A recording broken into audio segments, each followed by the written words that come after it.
You ever get that feeling like something is off, but you can't quite put your finger on it?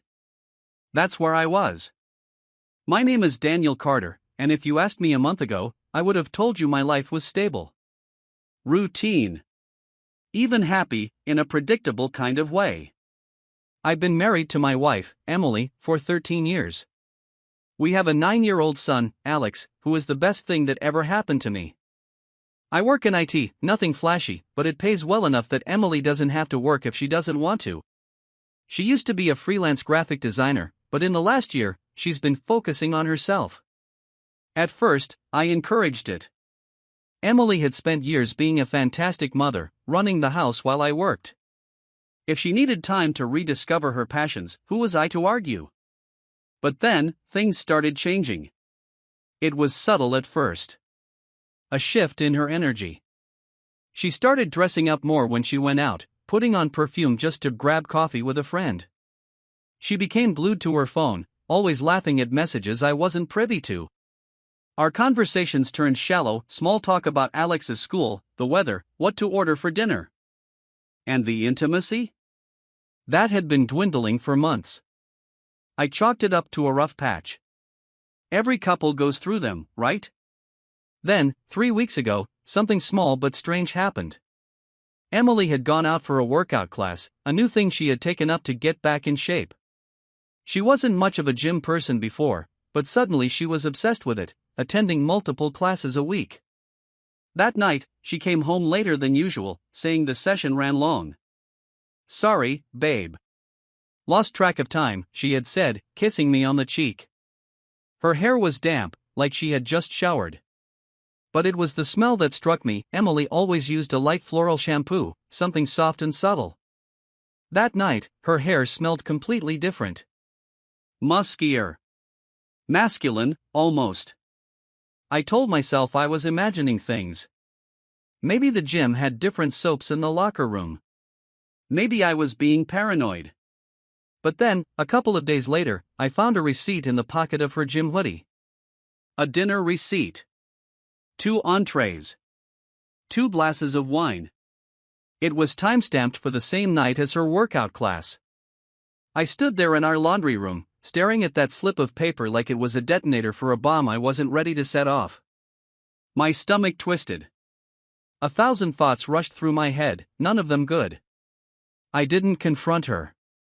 Not yet. Instead, I did something I never thought I'd do. I started paying attention. The next 2 weeks were a lesson in quiet observation. I noted how often she looked at her phone. How she suddenly needed to run errands more frequently. The way she angled her body away from me when she texted, like she was shielding something. And then, one night, I heard it. Emily was in the shower, and I was in bed, scrolling through my phone. That's when her iPad, synced to her iMessage, lit up on the nightstand. A message preview popped up. "I can't stop thinking about last night. I miss you already." My heart stopped. I reached for the iPad with trembling hands, but just as I tapped the screen, the notification vanished. The device was locked. I sat there, staring at the blank screen, my pulse hammering in my ears. That was the moment. The moment I knew my life was about to change. And there was no turning back. That text message replayed in my head all night. "I can't stop thinking about last night. I miss you already." I lay in bed, staring at the ceiling, feeling my heartbeat in my throat. Emily was next to me, sleeping peacefully, unaware that I had just glimpsed the first undeniable crack in the life we had built together. I wanted to wake her up. Shake her. Demand answers. But I didn't. Instead, I stayed silent, letting the weight of suspicion settle in my bones. I needed proof. Real proof. Because if I confronted her now, she would lie. I knew that instinctively. People don't just admit to cheating unless they're caught red-handed. The next morning, I acted normal. I kissed Emily on the cheek before she left for her so-called workout class. I played with Alex, helped him with his spelling homework, and went about my day as if nothing had changed. But inside, I was unraveling. By noon, I had made a decision. I needed to go through her phone. It was the one thing I had never done in our marriage. I had always prided myself on trusting Emily. But now, that trust was dead weight, suffocating me. I needed to know. The problem was, Emily was careful. She never left her phone unattended for long. And when she did, it was always locked. But I had an idea. Emily was an Apple user through and through: MacBook, iPhone, iPad. And all those devices were synced through iCloud. So, while she was out, I grabbed her iPad. I knew she had a 6-digit passcode on her phone, but her iPad? It was just a simple 4-digit one. Something she never thought to change. I tried our anniversary first. Nothing. Then Alex's birthday. Wrong again. My fingers hesitated over the screen. Then I thought of something ridiculous, something so stupidly obvious it made my stomach turn. I entered her own birthday. The screen unlocked. My breath hitched, and for a moment, I hesitated. I knew I was about to see something that would change everything. But I had come too far to stop now. I tapped the Messages app, my hands clammy with sweat. And there it was. A whole thread of messages between Emily and a contact saved as T. I felt sick before I even read a single word. I scrolled up, looking for a name. A hint. Something. But Emily had been careful, there was no first name, no obvious identity markers. But the messages? They were damning. T, you looked incredible last night. I couldn't take my eyes off you. Emily, you say that now, but you were all over me at the restaurant. You couldn't keep your hands to yourself. T, can you blame me? Emily, no. I liked it. My chest tightened. This wasn't flirting. This wasn't just some harmless crush. This was an affair. I kept scrolling, my fingers moving faster and faster. My vision blurred as I read messages that made my stomach churn. T, same time next week? Maybe we don't have to leave the car this time. Emily, God, you're terrible. But maybe. And then, there it was. A hotel reservation confirmation. It had been sent 2 days ago. Tomorrow night. 8 p.m. Room 214 at the Radisson Hotel. I slammed the iPad shut so hard it nearly cracked. My heart was pounding, my vision tunneling. I was shaking. There it was. The proof I needed. Emily wasn't just texting some guy. She had booked a damn hotel room with him. Tomorrow. I stood up, pacing the living room, trying to breathe. My whole body felt electrified with rage, but beneath that, something darker stirred. I didn't just want to confront her anymore. I wanted to catch her. The next 24 hours were the longest of my life. Emily acted completely normal. She kissed Alex goodnight. She made small talk about the neighbors. She even laughed at a joke I made. All while knowing she was planning to meet another man tomorrow. I watched her, trying to see her the way I used to. The woman I had loved for 13 years. The mother of my child. The person I thought I knew better than anyone. But she wasn't that person anymore. She was a stranger. By morning, I had a plan. Emily had no idea I knew about the hotel. She had no idea I had read her messages. And that was my biggest advantage. So I played along. I kissed her goodbye in the morning. I told her I had to work late tomorrow night. And I made sure she didn't suspect a thing. She smiled at me like she always did. And I wanted to scream. The next night, I parked 2 blocks away from the Radisson, my hands gripping the steering wheel so tightly my knuckles were white. I had never done anything like this before. But there I was. Waiting. Watching. At exactly 7:45 p.m., Emily's car pulled into the lot. I felt like I was drowning as I watched her step out, dressed in a tight black dress I hadn't seen before. She checked her reflection in the car window, ran her fingers through her hair, and smiled to herself. Then she walked into the hotel. I sat there, my mind buzzing. I could still turn around. I could still go home and pretend I never saw any of this. But I needed to see it. I needed to know. So I got out of my car and followed her inside. The hotel was quiet, the lobby dimly lit. I kept my head down as I moved past the front desk. The elevator dinged, and I slipped inside just as the doors were closing. Room 214. I moved down the hallway, my footsteps silent against the carpet. I stopped in front of the door. My breath was shallow, my hands clenched into fists. And then I heard it. Laughter. Emily's laughter. And a man's voice. I felt my chest constrict as I placed my ear against the door. I missed you, he said. Show me, Emily whispered. I saw red. I didn't even think. I raised my fist and pounded on the door. Silence. Then, hurried whispers. Then, the sound of someone scrambling. I pounded again. Harder. Emily, I said, my voice shaking. The door didn't open. I heard a muffled curse from the other side. A low, male voice saying, shit. Then, suddenly, the door creaked open an inch. And there she was. My wife. Standing in a dimly lit hotel room. Her lipstick smudged. Her hair messy. A man's jacket draped over the chair behind her. She looked at me, her eyes wide, and for the first time in our entire marriage. She had nothing to say. The door stood slightly ajar, Emily's face framed by the dim light spilling from inside the hotel room. Her lips parted like she was about to speak, but nothing came out. She knew.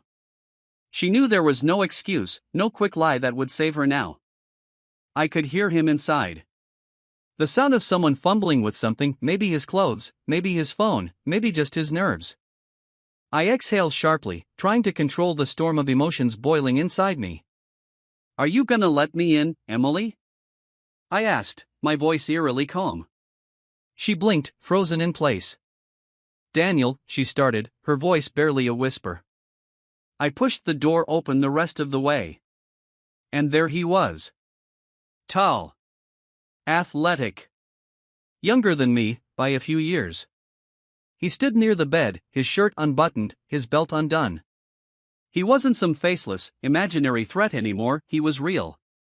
And he had been touching my wife. I stepped inside, my body tense, my fists curling at my sides. The guy, whoever he was, straightened up, looking guilty as hell. Man, listen.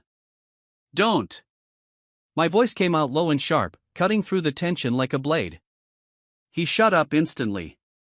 I turned back to Emily. She looked terrified. Not just guilty. Not just embarrassed. Scared. Good. What's his name? I asked her. Her eyes darted toward the guy, but she didn't answer. So I looked at him instead. What's your name? He hesitated. Travis, he finally muttered. Travis. I rolled the name around in my head, trying to place it, but it didn't click. Just some random guy. Some nobody who had my wife sneaking off to hotel rooms. How long? I asked, still looking at Emily. She swallowed. Daniel. How long? She flinched at the force behind my words. A few months, she finally admitted, her voice so small it almost got lost in the space between us. A few months. Not a one-time mistake. Not a drunken, regrettable lapse in judgment. A relationship. I closed my eyes for a second, inhaling through my nose, trying to keep the rage from bubbling over. How did you find out? Emily asked suddenly. I almost laughed. That's what you care about? I shook my head. Jesus, Emily. She wrapped her arms around herself, looking like she wanted to disappear. It wasn't supposed to happen like this. I scoffed. How exactly was it supposed to happen? She didn't answer. Travis shifted uncomfortably, probably realizing that he should have left the room by now. You should go, Emily told him, her voice barely above a whisper. I cut my gaze to her. Don't tell him to leave. I decide when he leaves. Travis froze. Emily paled. I took a step toward him, closing the space between us. So, Travis, married? He shook his head quickly. No, man, Kids? Another shake of the head. No. I exhaled, nodding. Good for you. You get to walk out of here with only a guilty conscience. He swallowed hard. Listen, man, I didn't know. Bullshit. I cut him off. You knew she was married. His silence was answer enough. I took another step forward. I should beat the shit out of you right now. He tensed, his hands twitching at his sides. But I won't, I continued. Because you're not the one who made vows to me. She did. I turned back to Emily. She was crying now, silent tears rolling down her cheeks. Oh, don't you dare, I snapped. You don't get to cry. You don't get to act like you're the one hurting right now. Her shoulders trembled. I never wanted to hurt you. I let out a bitter laugh. That's the thing about betrayal, Emily. Intent doesn't matter. For a moment, none of us spoke. Then Travis shifted again. Man, I'm just gonna. Yeah, I said coldly. You are. He hesitated, like he was waiting for some kind of permission from Emily. That pissed me off even more. I stepped aside, clearing the way to the door. Go. Travis didn't need to be told twice. He grabbed his shirt, his jacket, and his keys off the nightstand, then practically sprinted out of the room. As soon as the door shut behind him, I turned back to Emily. Her arms were still wrapped around herself. Her body shook slightly, like she was cold. I stared at her for a long moment. Then I shook my head.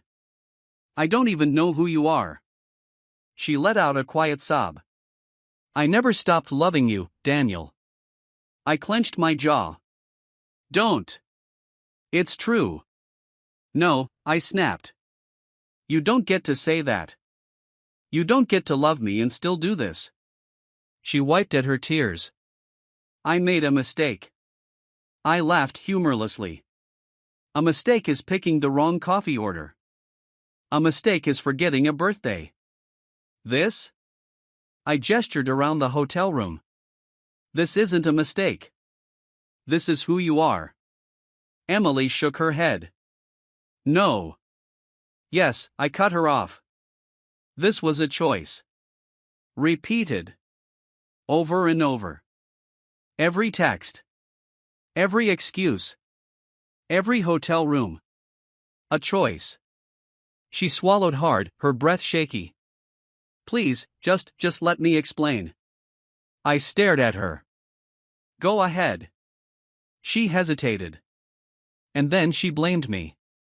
I felt alone, she whispered. You stopped looking at me the way you used to. You were always tired, always busy with work. I needed to feel wanted. I stared at her in disbelief.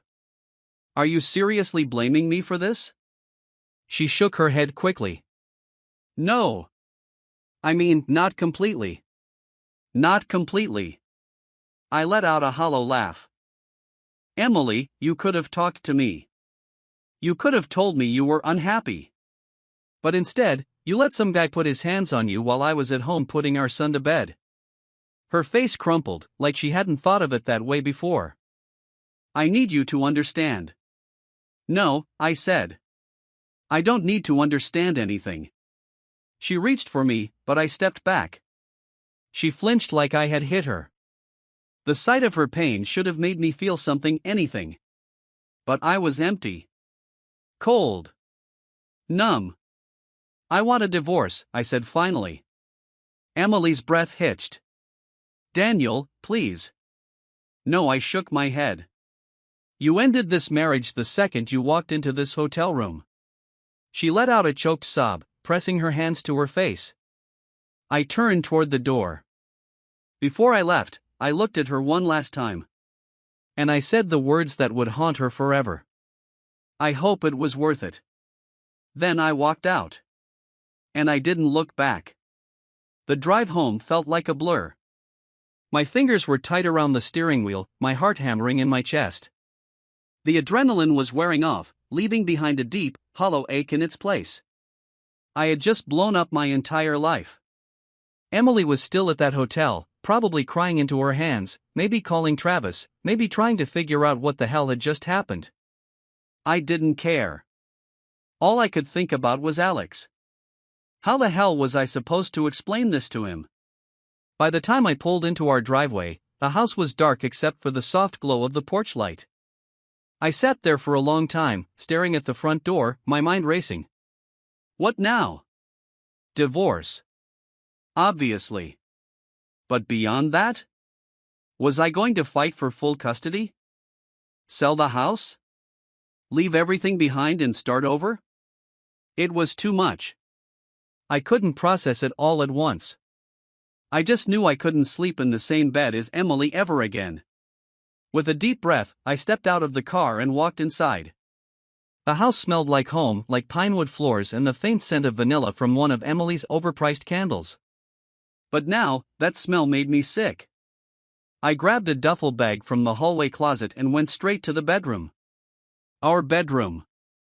I hesitated in the doorway, taking in the familiar space. The neatly made bed. The framed wedding photo on the dresser. The pair of Emily's earrings on the nightstand. My stomach twisted. I forced myself forward, yanking open drawers, grabbing clothes at random. I didn't care what I packed. I just needed to get out. Then I heard it. The front door opening. Emily. I froze, my fingers clenched around a t-shirt. Soft footsteps moved toward the bedroom. A second later, Emily appeared in the doorway, her eyes red, her face blotchy from crying. "Daniel," she whispered. I didn't answer. She stepped inside, hugging herself. "Please don't leave." I scoffed. "Are you serious?" She flinched at the harshness in my voice. "I know I don't deserve your forgiveness," she said, her voice trembling. "But please, please, don't just walk away from me like this. We have a life together. We have a son." I let out a bitter laugh. "Now you care about our life together?" Tears spilled down her cheeks. I never stopped caring. I shook my head, tossing more clothes into the bag. "I can't do this with you, Emily. Just, tell me what you need from me." I stopped packing. Then, slowly, I turned to face her. "What I need?" I repeated. I needed a wife who wasn't sneaking off to hotel rooms with another man. She covered her mouth with her hand, fresh tears welling in her eyes. "Daniel, No, I cut her off. You don't get to explain. You don't get to cry. You don't get to ask me for anything." Her breath hitched. I zipped up my bag and slung it over my shoulder.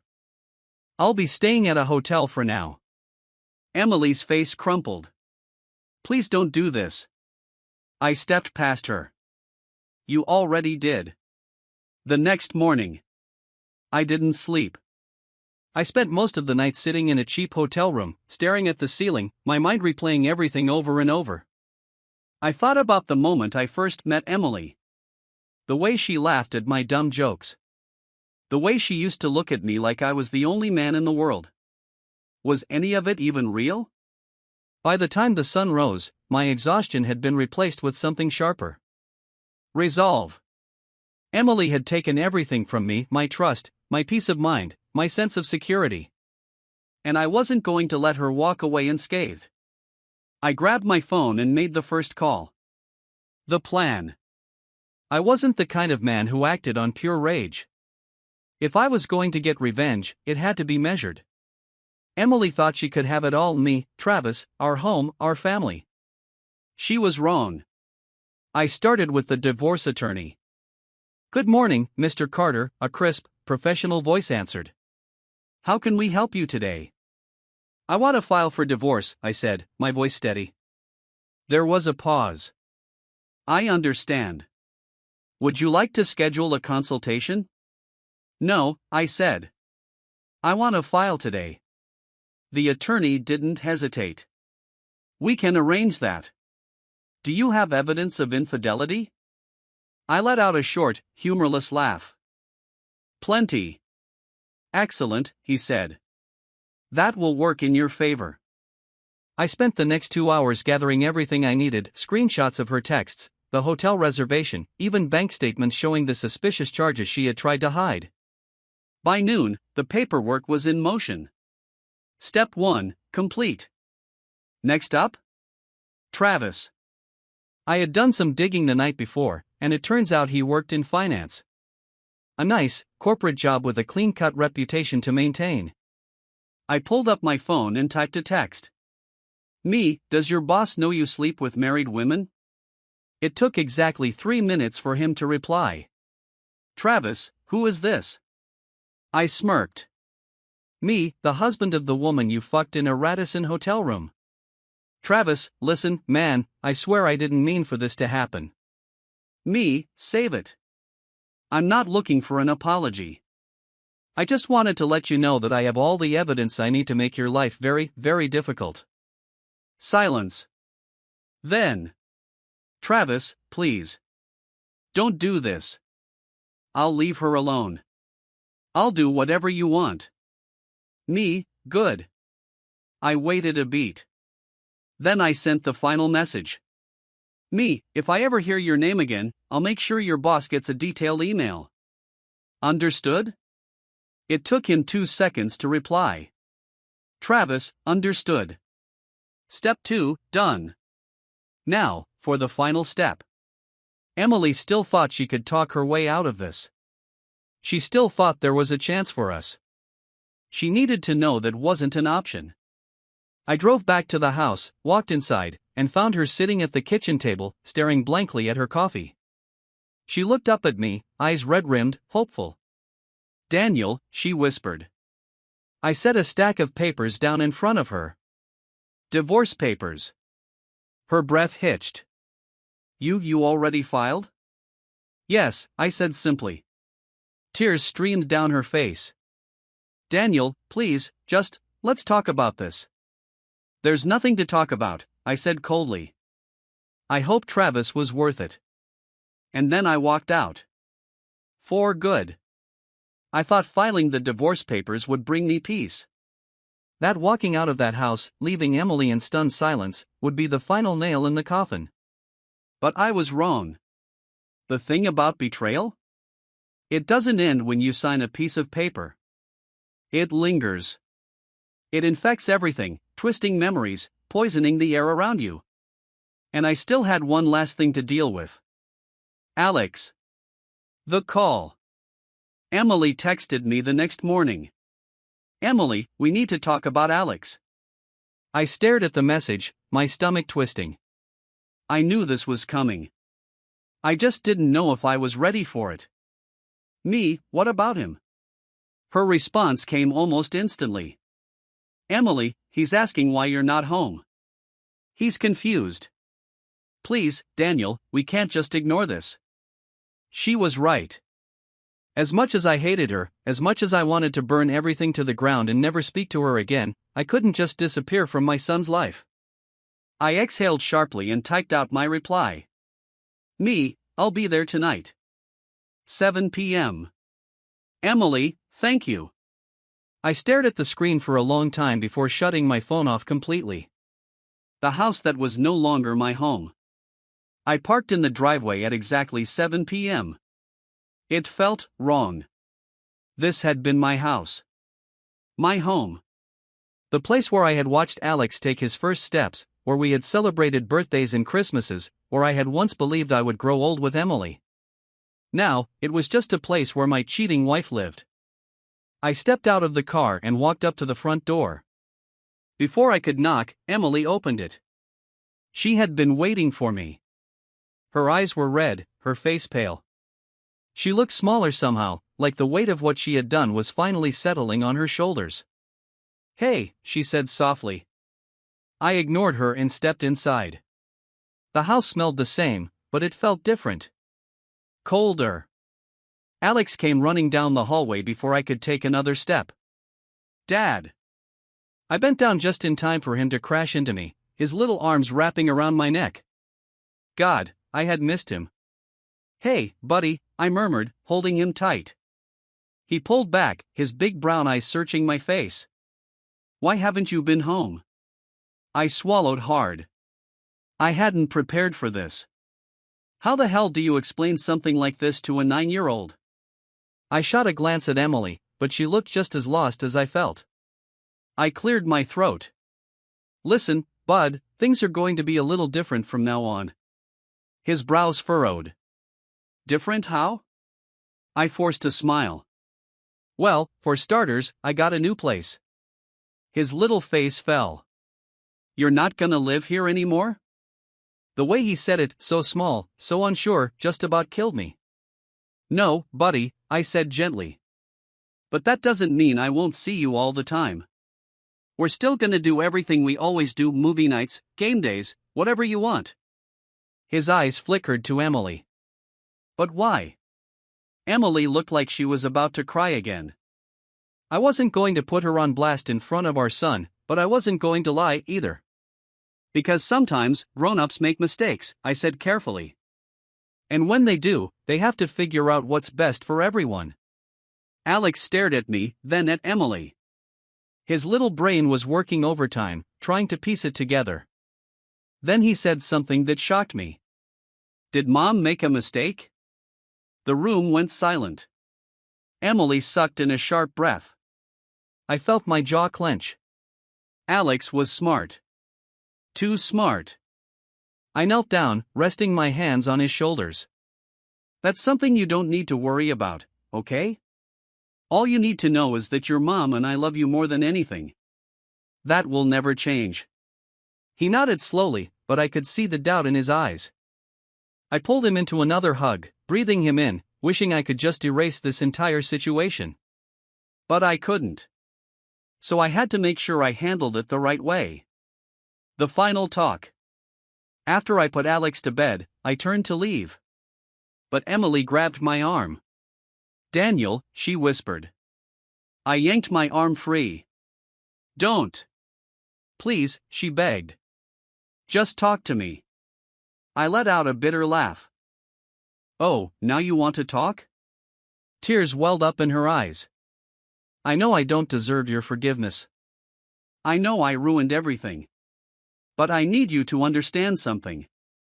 I crossed my arms. I'm listening. She took a deep, shaky breath. I didn't cheat on you because I stopped loving you. I raised a brow. That's supposed to make me feel better? She shook her head. No. But it's the truth. I stared at her, waiting. She swallowed hard. I felt like I was disappearing. Like I wasn't me anymore.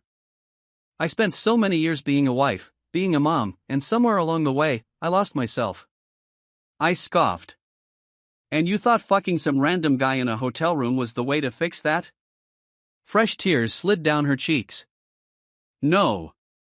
I don't know what I was thinking.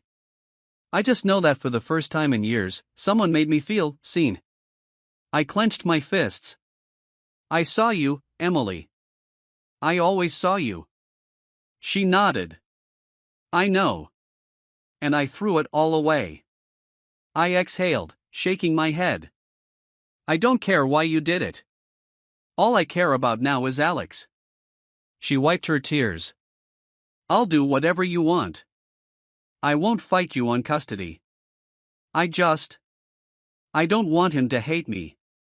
I softened, just a little. He doesn't hate you, I said quietly. He's just confused. And hurt. Emily nodded, sniffling. I turned to leave, but before I stepped out the door, I looked back at her one last time. This is the last conversation we're ever going to have about us, I said.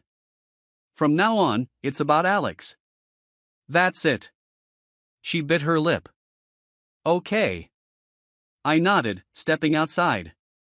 The night air was crisp, cool.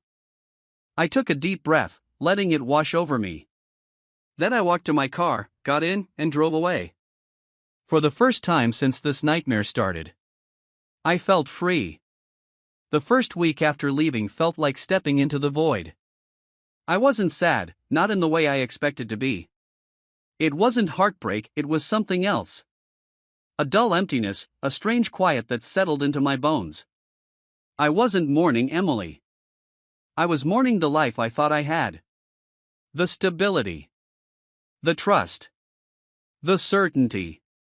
Every morning, I woke up in my soulless little rental apartment, surrounded by furniture that wasn't mine, staring at blank walls that held no memories.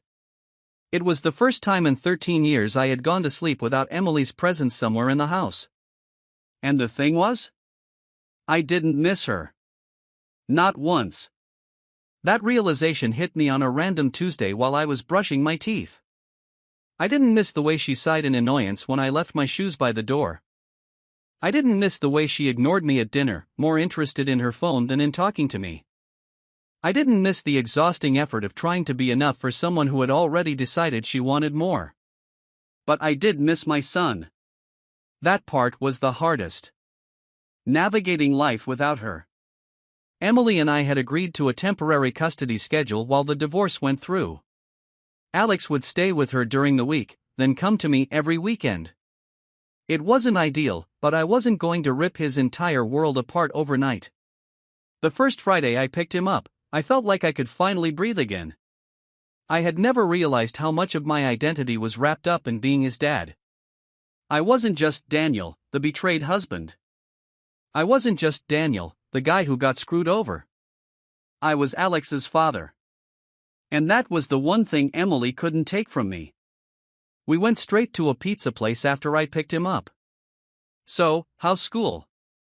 I asked as we sat in the booth, Alex stuffing his face with pepperoni pizza.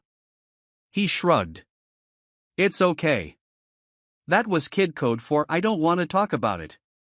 I didn't push. Instead, I let him talk about whatever he wanted. His favorite YouTubers. The new kid in class who kept picking his nose. The science project he was working on. But as the meal went on, I could feel something lurking beneath the surface. Finally, after a long silence, he put his pizza down and looked at me. "Dad, are you and Mom ever gonna be together again?" I felt that question like a punch to the gut. I set my drink down carefully, trying to keep my face neutral. "No, buddy," I said gently. "We're not." He nodded, picking at the crust of his pizza. "Is it my fault?" he asked softly. And that nearly broke me. I leaned forward instantly. "Alex. Look at me." He did. "This is not your fault. Not even a little bit. This is between me and Mom. Nothing you did, or didn't do, caused this. Do you understand?" His eyes shimmered with unshed tears. "But if I had been better." I cut him off, shaking my head. "No. This had nothing to do with you. And no matter what happens, Mom and I both love you. That will never change." He swallowed hard. "Okay." I wasn't sure he believed me. But I would spend the rest of my life making sure he did. Emily's desperation. The first real confrontation came 2 weeks later. She called me out of nowhere, her voice frantic. "Daniel, I need to talk to you. In person." I sighed, rubbing my temple. "If it's about Alex, just say it now." "No," she said quickly. "It's about us." I nearly laughed. "There is no us anymore." She hesitated. "Just meet me at the park. Please." Against my better judgment, I agreed. When I got there, she was already sitting on a bench, her hands folded in her lap. She looked different. Tired. Worn down. I sat down beside her, keeping a safe distance. "What do you want, Emily?" She took a deep breath. "I want another chance." I stared at her. Then I laughed. Are you serious? She nodded quickly, eyes pleading. I made a mistake, Daniel. I was selfish. I was stupid. But I love you. I love our family. I want to fix this. I shook my head. You don't get to fix this. It's not fixable. She reached for my hand. I pulled away. Tears welled in her eyes. You're really done with me? I exhaled slowly, looking her in the eye. I was done the second you booked a hotel room with another man. She let out a choked sob, covering her mouth. I stood up. We're co-parents now. That's it. Then I walked away. And I felt lighter with every step. Rebuilding from the ground up. The divorce was finalized 6 months later. Emily got the house. I didn't fight her for it. That house was tainted now, full of ghosts I had no interest in living with. I focused on my life. I spent more time with Alex. Took him to ball games. Signed him up for karate. Made sure that every second we spent together was solid. I started going to the gym again, rediscovering parts of myself that had been buried under the weight of marriage and betrayal. And eventually, I started dating again. It was terrifying at first. After what Emily did, trusting someone new felt like handing them a loaded gun and hoping they wouldn't pull the trigger. But I met someone. Her name was Olivia. She was kind, funny, patient. She knew about Emily. About everything. And she never made me feel less than. For the first time in a long time, I felt alive again. The final closure. A year after the divorce, I ran into Emily at the grocery store. She looked different. Smaller. Like the weight of regret had shrunk her down. We made small talk. Then, as I turned to leave, she said, "Are you happy?" I stopped. I thought about Alex, laughing at one of my dumb dad jokes. I thought about Olivia, holding my hand on a quiet Sunday morning. I thought about the peace I had finally found. Then I turned back to Emily. Yes, I said simply. She nodded, looking away. I walked out of that store, leaving her behind for good. And for the first time since everything fell apart, I knew I had won. I had moved on.